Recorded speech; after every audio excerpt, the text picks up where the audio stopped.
সবজি ভাজি করা হচ্ছে, আর সরি সবজি ভাজি না, সবজির তরকারি।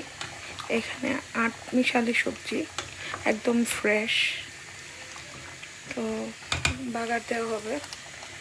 তো এখানে হচ্ছে কি মিষ্টি কুমড়া, বরবটি, সিম, পুঁই শাক, তারপর আরও কি লাউ,